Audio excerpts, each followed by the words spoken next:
Well, let's go now to our Focus report, which takes us this Friday on a train ride from Ethiopia's capital, Addis Ababa, to that of neighbouring Djibouti.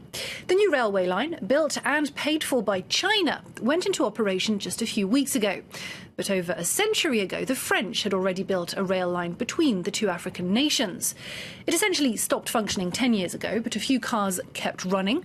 Now, in cities where the old line stopped, expectations for the new one are high. This report by Nathalie Tissot, Vincent Dublanche and Julia Steers. It looks like the middle of nowhere, but just 10 kilometers from central Addis Ababa, the first passengers arrive at the new Lebu station. After 4 years of construction, the electrified railroad line finally connects Ethiopia to Djibouti. For Biruk and many Ethiopians, this first trip means a lot. There were only two means of transport on this route, either to bus or to plane. This third option is a very good alternative. He's returning to his home village, Dire Dawa, the last stop before Djibouti. Right now, it's one of 5 stations serviced by the rail line. When it's finished, there will be 19.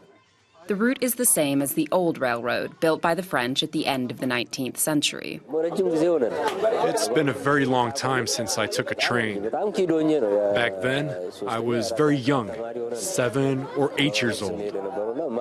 Then it stopped working overnight, so I wanted to test out the new train. 12 hostesses work on each train as Chinese staffers watch over them, monitoring a 6-year training program for local employees. China lent both countries 70% of the $4 billion put into the construction and operation of the railway. The sleeper cars, the wagon bar, everything is in line with international standards. Every passenger can dine in here. It has a capacity of 50 people can dine. One person can stay here for 30 minutes only. The Dire Dawa station stop approaches. After 8 hours of travel, it's the end of the trip for Biruk and most of the passengers.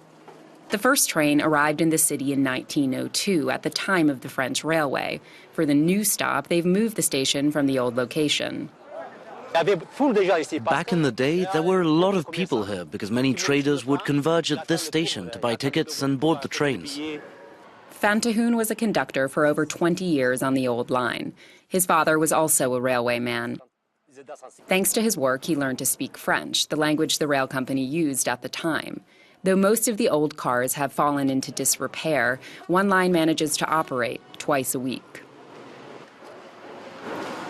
In the workshops next to the station, workers still repair old parts. But since the old line between Addis Ababa and Dire Dawa has stopped, most of the 60-odd workers are unemployed. The new train was built without them. I'm very sad because our old train line here used to be the lifeline of our town, Dire Dawa. The sector employed many people here, but now there's a new lifeline with the Chinese railway.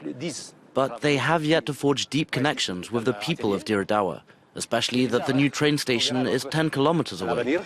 The newly launched train departs Dire Dawa nearly empty. 14 hours later, it arrives at Nagad Djibouti, the end of the line. The stop is just a few kilometers away from the port at Dorle in Djibouti. The day after, the parade of trucks is non-stop. 90% of goods imported and exported via Ethiopia pass through here, the main access point to the Red Sea. A few hundred meters from the terminal, the containers are loaded into the new trains. In the nearby city of Mojo, goods arrive at its dry port before being distributed inland. Currently, over 1,000 trucks travel by road daily, but with the new train, that number is expected to decrease, as will the transit time for goods. The train brings containers at a time, 106 containers. It brings 3 trips per week now, which can continue up to 4 trips per day. Mohamed Kaire is a former Djiboutian rail worker. At 65 years old, he returned to work when the new railroad was built. I'm so proud to be here right now because along this railroad, I can tell you, there was nothing, only gravel and dust. Now, thanks to the railroad, we have electricity. All the villages on its path now will soon have electricity. Authorities in Ethiopia and Djibouti hope that the new train will allow them to develop the economies of both countries. In the long run, 4 to 5 million tons of goods will be transported annually by this train. Well, for more on this, let's cross to our guest, economy advisor Jean-Joseph Boileau. Hello, thank you very much for being with us on France 24. Now, this is another way in which China is investing in Africa. What's in it for Beijing? Well, you must understand that today China has overcapacities in its own country, and especially in the railway sector, construction sector, etc. So if China wants to continue to grow by 6-7%, and this is what they expect, otherwise they have to face the financial crisis due to the non-performing loans in the banking sector. So they need to export. Now, they don't need to export anymore the very cheap goods, despite they do, but they mostly try now to export what they call the infrastructure big companies.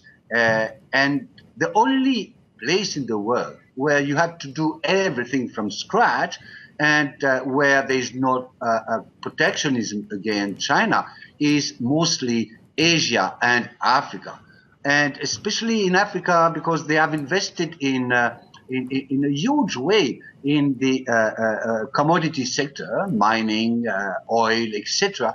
They need to ship out of Africa in an efficient way. And the best way today, clearly, is the railway sector, because Africa is a very large continent, and the cost of transportation can really compromise the profitability of the investment made by China. So it's a win-win.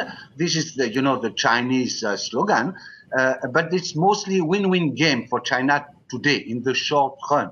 They export their knowledge, their expertise, their investment, and on the way back, they re-import the commodities from Africa. Question is whether or not for the on the medium term, on the long run, it will be positive for Africa. And this, I think so, yes. Are authorities, local authorities, willing or able to take care of and update such infrastructures? Or does it create a dependency? You mean dependency vis-à-vis China? Absolutely. Yeah, well, it's funny. I just come back from Ethiopia, and you have heard that there's a prime minister resignation very recently, and I was surprised to see how bad is the image of China in Ethiopia. Partly because the Chinese have their entry in the government, and government is a minority government actually in Ethiopia. It's a very authoritarian regime. The investment made by China with this regime may be not the best investment actually for China. So, but they don't have the possibility to escape from this trap. They need to export, they need to expand, they need to invest in developing countries, and Ethiopia was on that wonderland for them. Jean-Joseph Boileau, thank you very much for having spoken to us. And that's where we're leaving this edition live from Paris. Stay tuned for a full news update at the top of the hour.